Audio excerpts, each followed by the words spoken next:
ذريتنا أمة مسلمة لك وأرنا مناسكنا وتب علينا إنك أنت التواب الرحيم. میرے محترم بزرگوں، دینی و ملی بھائیوں اور نوجوان ساتھیوں، اس روئے زمین پہ اللہ تعالی کا گھر بے شمار عظمتوں کا حامل ہوتا ہے، بے شمار فضیلتوں کا حامل ہوتا ہے۔ اسی طریقے سے وہ گھر جس کو اللہ تعالی نے سب سے پہلے حضرت آدم علیہ السلام کے زمانے میں تعمیر کروایا، جس کا نام ہم سب عظمت کے ساتھ لیتے ہیں، فخر کے ساتھ لیتے ہیں، عزت کے ساتھ لیتے ہیں، اس لیے کہ وہی مرکز توحید ہے، وہی اسلامی سینٹر ہے، وہی اسلامی مرکز ہے جسے ہم سب کعبۃ اللہ سے یاد کرتے ہیں۔ یقیناً کعبۃ اللہ کی بنا اور کعبۃ اللہ کی تعمیر حضرت آدم علیہ السلام کے زمانے میں ہوئی، لیکن آپ کے زمانے میں جو کعبۃ اللہ کی تعمیر ہوئی، وہ تعمیر مرور ایام کی وجہ سے، گردش زمانہ کی وجہ سے، طویل مدت کی وجہ سے وہ تعمیر منہدم ہو چکی تھی۔ اب صرف اس کی بنیاد باقی تھی، صرف نشان باقی تھی، صرف یہ پتہ چلتا تھا کہ یہاں پہ اللہ کا گھر تھا، صرف یہ پتہ چلتا تھا کہ یہاں کعبۃ اللہ کبھی رہا کرتا تھا، کبھی کعبۃ اللہ کی تعمیر ہوئی تھی۔ لہذا اسی بنا کو جب حضرت ابراہیم علیہ السلام پھر سے تعمیر کرتے، اسی جگہ پہ پھر سے جب حضرت ابراہیم علیہ السلام اللہ کے حکم سے، اللہ کی مرضی سے، اللہ کی رضا سے، اللہ کی خوشنودی سے، اللہ کے آرڈر سے جب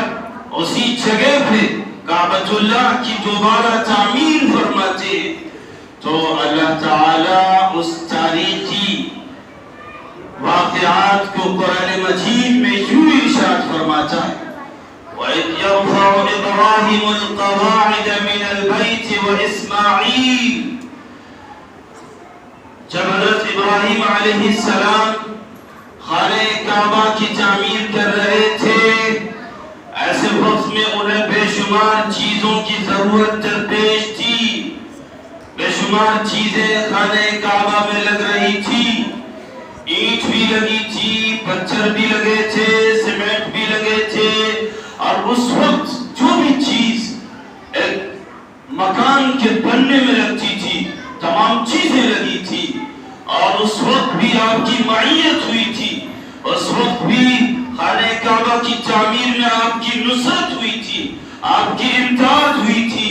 کسی نے روپے اور پیسے اور چیزیں اور اشیاء سے آپ کی مدد فرمائی، لیکن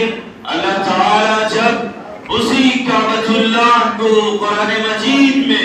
یوں ارشاد فرماتے ہیں، جب اس کا تذکرہ قرآن میں ہوتا ہے، جب اس کا ذکر قرآن میں ہوتا ہے، تو اللہ تعالیٰ اینٹوں کا تذکرہ نہیں کرتے، سیمنٹ کا تذکرہ نہیں کرتے، گٹیوں کا اور چھاؤں کا اور دوسری چیزوں کا تذکرہ نہیں کرتے۔ جو اللہ تعالیٰ تذکرہ فرما رہے ہیں وہ سننے کے لائق ہے۔ اللہ تعالیٰ کہتا ہے وَإِذْ يَرْفَعُ إِبْرَاهِيمُ الْقَوَاعِدَ مِنَ الْبَيْتِ وَإِسْمَاعِيلُ، اور قرآن کا ایک خوبصورت انداز ہے، قرآن کا ایک بہت ہی بہترین اسلوب ہے، وہ یہ ہے کہ جب قرآن کریم کسی بات کی طرف توجہ دلانا چاہتا ہے تو عربی کا ایک حرف آتا ہے اِذ، جس کے معنی آتے ہیں انگریزی میں pay attention، attention please۔ لہذا اللہ تعالیٰ جب کسی امر کی طرف توجہ دلانا چاہتا ہے تو اِذ کا لفظ آتا ہے وَإِذْ يَرْفَعُ إِبْرَاهِيمُ الْقَوَاعِدَ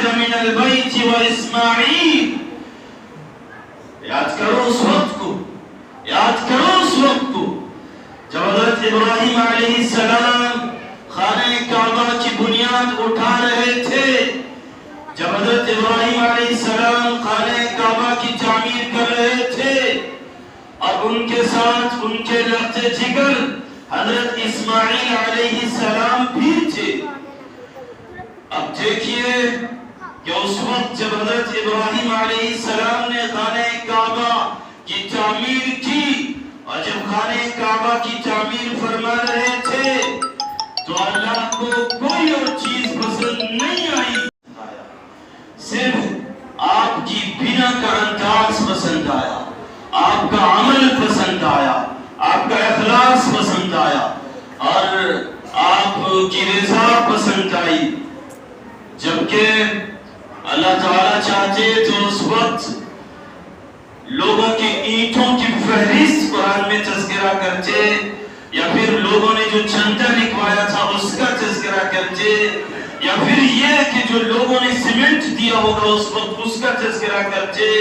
یا پھر یہ کہ جو لوگوں نے روپے پیسے مال و دولت دیے ہوں گے ان تمام چیزوں کا اللہ تذکرہ کرتا، روپوں کا تذکرہ کرتا، اینٹوں کا تذکرہ کرتا، سیمنٹوں کا تذکرہ کرتا، بالوں کا تذکرہ کرتا، اور رڈوں کا اور چھڑوں کا تذکرہ کرتا، اور لوگوں کی محنتوں کا، مشقتوں کا، ان کی مزدوریوں کا تذکرہ کرتا۔ لیکن اللہ تعالیٰ نے تمام چیزوں کو، ان تمام چیزوں کو بالائے طاق رکھتے ہوئے صرف یہ بیان فرمایا کہ یاد کرو اس وقت کو جب حضرت ابراہیم علیہ السلام اللہ کے گھر کی تعمیر کر رہے تھے۔ ایسا نہیں کہا کہ یاد کرو اس وقت کو جب خانہ کعبہ کی تعمیر ہو رہی تھی تو فلاں بندے نے اتنے روپے دیے تھے، اور فلاں نے سیمنٹ دیا تھا، اور فلاں نے بالو دیا تھا، فلاں نے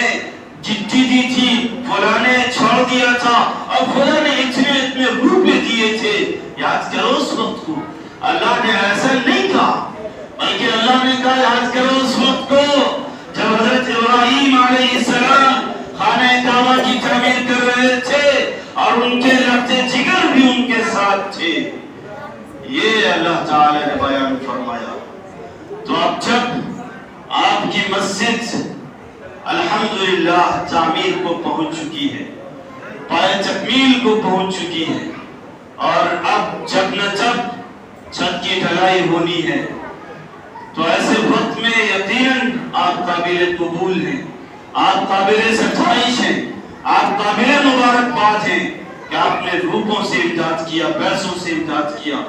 جس کو جو چیز میسر ہوئی ان چیزوں سے ہر ایک نے امداد کی۔ تو ایسے وقت میں ایک بندے مومن کا انداز کیا ہونا چاہیے، ایسے وقت میں ایک بندے مومن کا کردار کیا ہونا چاہیے؟ ایسے وقت میں وہ بندہ جس نے روپے دیے، پیسے دیے، اینٹیں دی، سیمنٹ دیے، بالو دیے، چھڑ دیے، تمام چیزیں دی، جو چیزیں مسجد کے چھت کو اور مسجد کو درکار دی، تمام چیزیں دی۔ لیکن ایسے وقت میں کیا ہونا چاہیے؟ ایسے وقت میں اللہ تعالی حضرت ابراہیم علیہ السلام کے اس تعمیری کام کو بیان کرتے ہوئے، حضرت ابراہیم علیہ السلام جو تعمیر کر رہے تھے تو 2-3 دعائیہ کلمات آپ کی زبان پہ تھے، وہ قرآن مجید نے آگے بیان فرمایا۔ ربنا تقبل منا انك انت السميع العليم۔ جب حضرت ابراہیم علیہ السلام خانہ کعبہ کی تعمیر کر رہے تھے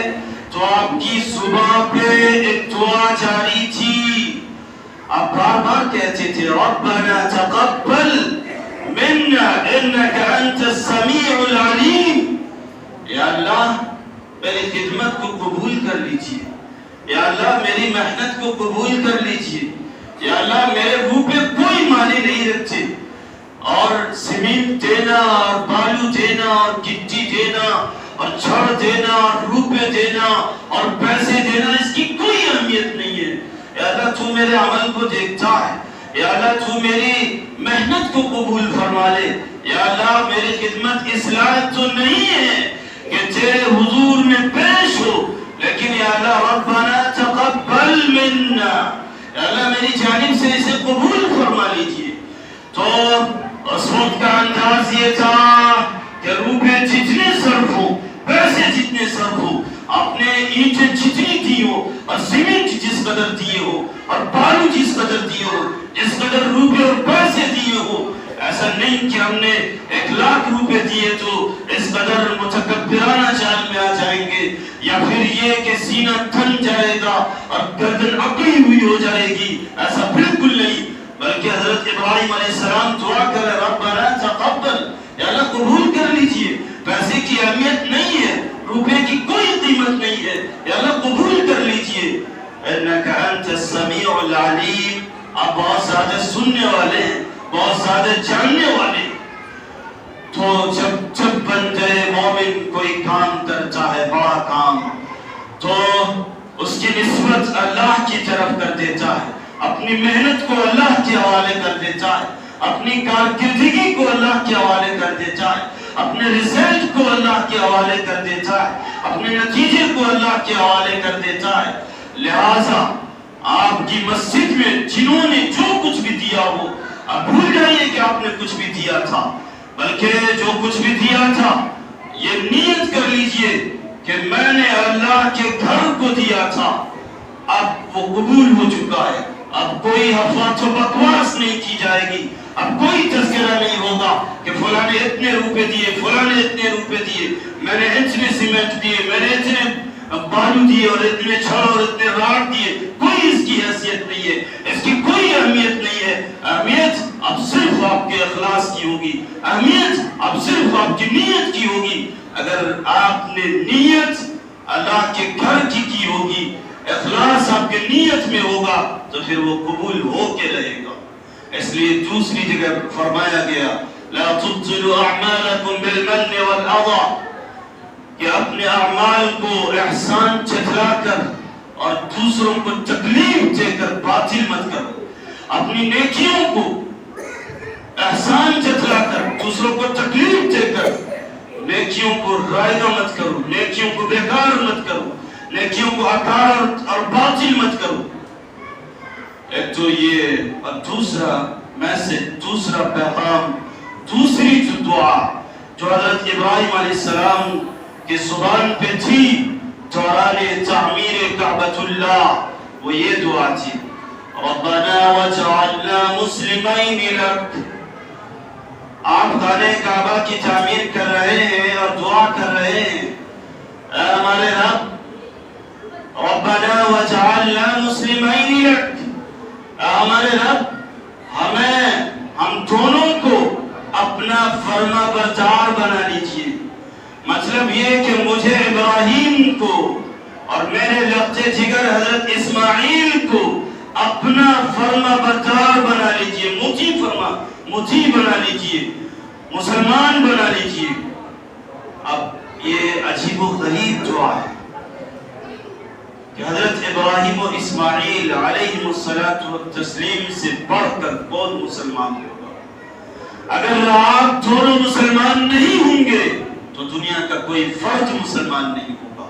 لیکن اس کے باوجود آپ اتنا بڑا کام کر رہے ہیں، اللہ کا سب سے پہلا گھر اور آخری گھر کی تعمیر کر رہے ہیں، اور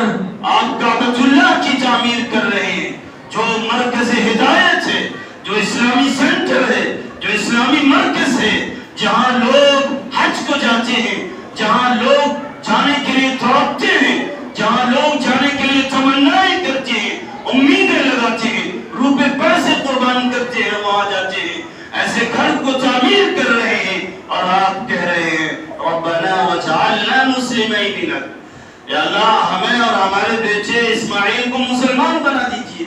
اپنا مسلمان بنا دیجئے۔ تو یقیناً مسلم لفظ کا ترجمہ عربی میں تابعدار کیا تھے، فرما بردار کیا تھے، ایکسپٹ کرنے والے کیا تھے، قبول کرنے والے کیا تھے، اللہ کے حکم کو مان لینے کیا تھے۔ اس لیے حضرت ابراہیم علیہ السلام کہتے ہیں یا اللہ یہ جو تیرے گھر کی تعمیر کر رہے ہیں صرف یہی کافی نہیں ہے، بلکہ اپنی عبادت کے لیے اب تو قبول فرما لے، ہمیں بھی اور ہماری اولاد کو بھی تو قبول فرما لے۔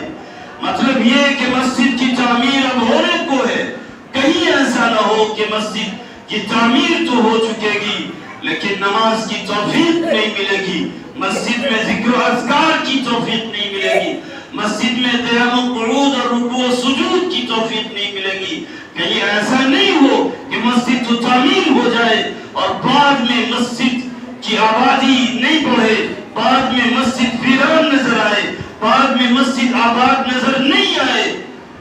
اس لیے حضور پاک صلی اللہ علیہ وسلم لاسٹ زمانے میں، آخری وقت میں اللہ کے رسول نے آخری زمانے کی مسجدوں کے بارے میں بیان فرمایا، عامرۃ وہی خراب، کہ جب آخری زمانہ آئے گا لوگ عالیشان مسجدیں بنائیں گے، عالیشان مسجدیں بنائیں گے، خوبصورت مسجدیں بنائیں گے، تمام قیمتی پتھروں سے مزین کردہ مسجدیں بنائیں گے، بے شمار روپے اور پیسے لگائیں گے،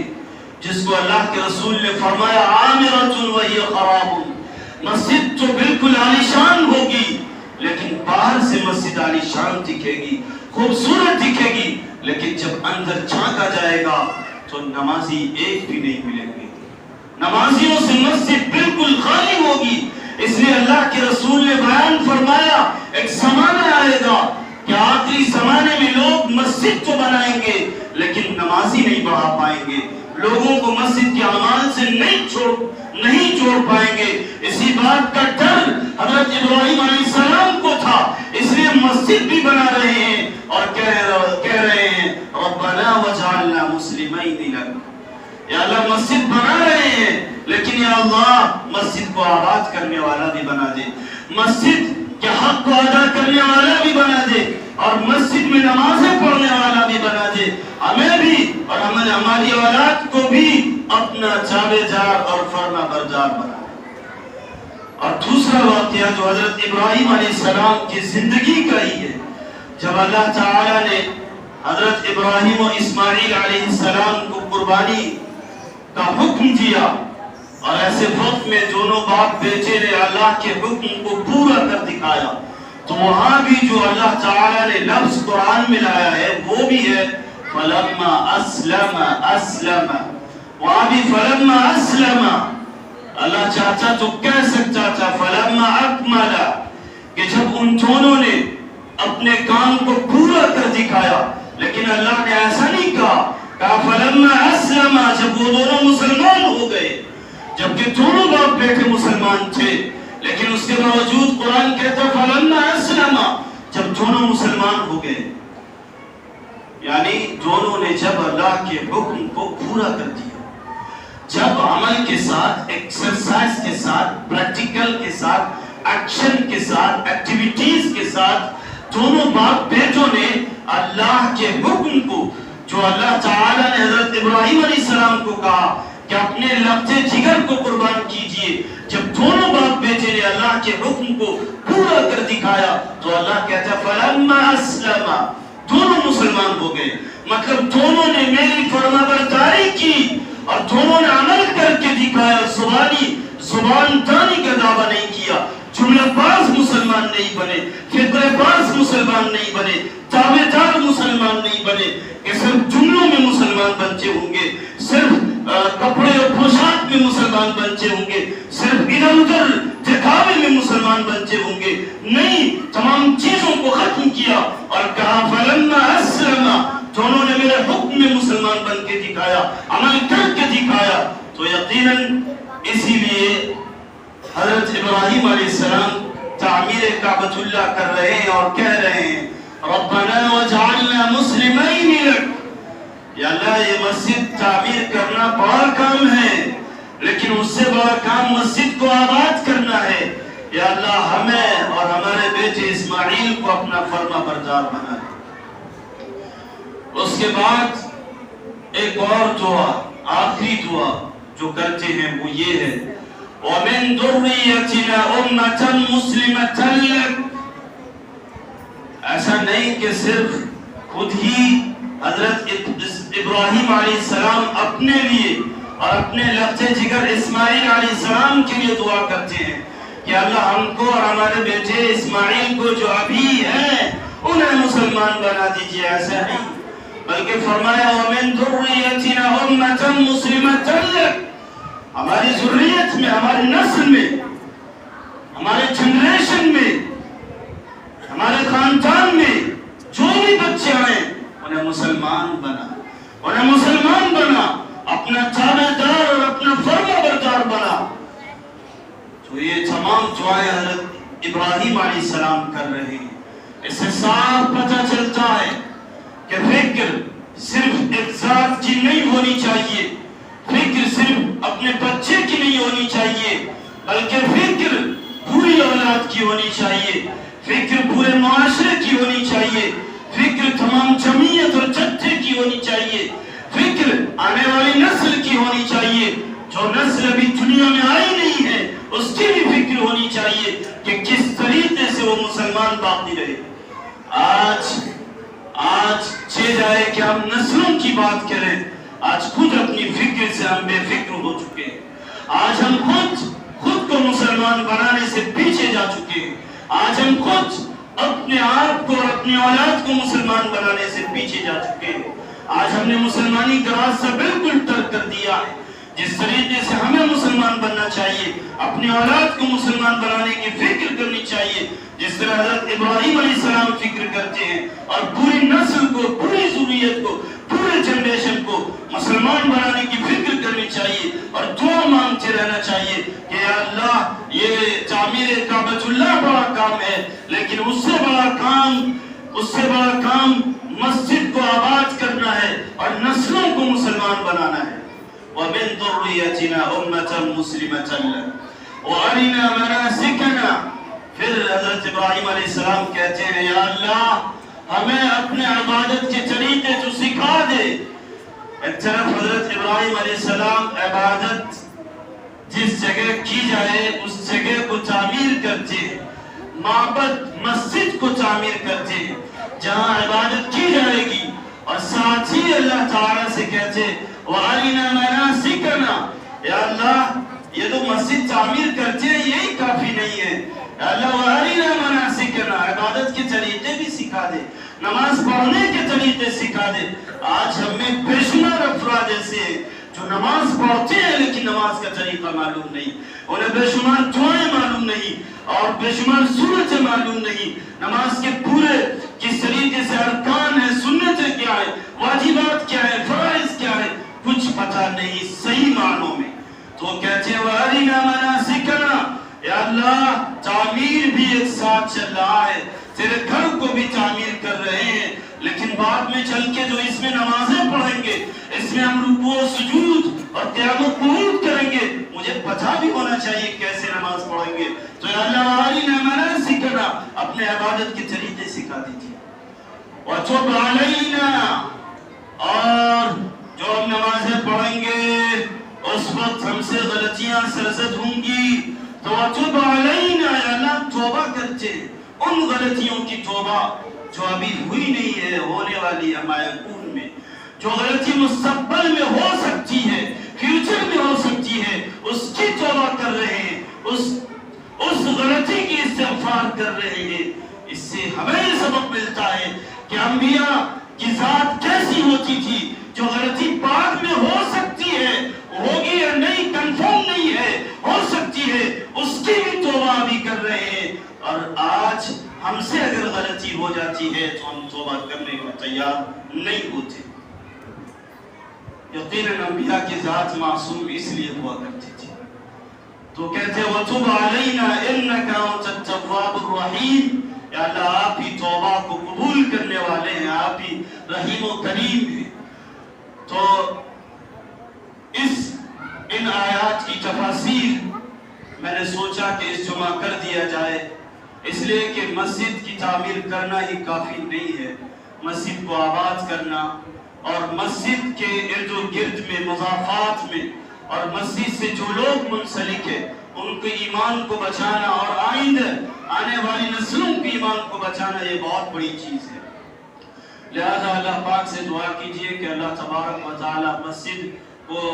بھی پائے تکمیل تک پہنچائے، اور پھر مسجد کی تعمیر ہونے کے بعد جو مسجد کا حق ہے مسجد کا آباد کرنا اس کو بھی آباد فرمائے، اور آئندہ آنے والی تمام نسلوں کے ایمان کی حفاظت فرمائے.